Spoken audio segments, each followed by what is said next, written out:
So, meron ba kayong sumbong o reklamo na gusto nyong aksyonan ng mga kinaukulan?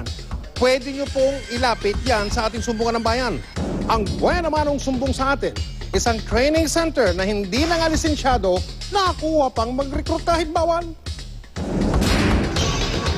Sa bisa ng isang closure order na inilabas noong Oktubre 15, isang illegal na training center sa San Fernando, Pampanga ang isasara ng Philippine Overseas Employment Administration o POEA. Ito ay makaraang maaresto sa loob mismo ng ahensya ang recruiter na si Regulus Malyari. Ayon sa mga nagrereklamo, illegal daw ang kanyang pagre-recruit. Sir, pakipaliwanag nyo lang ba't illegal ito?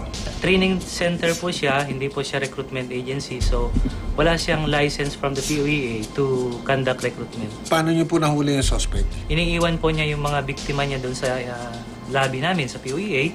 Then, nainip po itong mga apat na aplikante na ito. They approached our information center at pinagtanong po nila kung konektado nga po itong si Regulus Malyari sa POEA.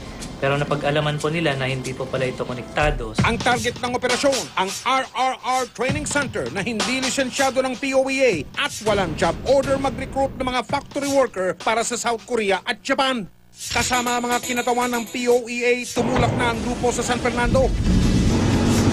Pagdating sa lugar, Sarado po siya. Sarado ba to? O, natin po kami. So, hinihintay nyo yung anong oras daw magbubukas?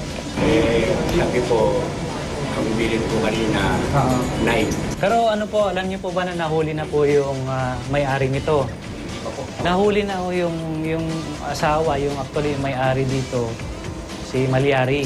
Opo, nahuli na po, nasa CIDG na po. inabutan din namin naghihintay sa labas ng RRR Training Center ang iba pang biktima. Huwag na ho kayong magbabayad nung kahit ano pa, ano? Dahil mga illegal recruiter ho sila. Sa sobrang galit ko, sabi ko sa kanya, nung isang gabi, nung ako sa tanda ko na ito, ayaw kong rin ninoloko.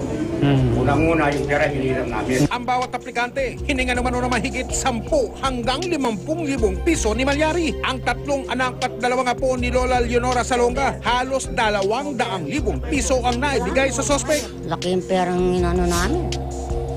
Inuutang-utang ko lang yun. Ang illegal na training center ay isinara at kinandado na ng POEA. We will recommend to the city government of San Fernando to cancel the license or permit to operate.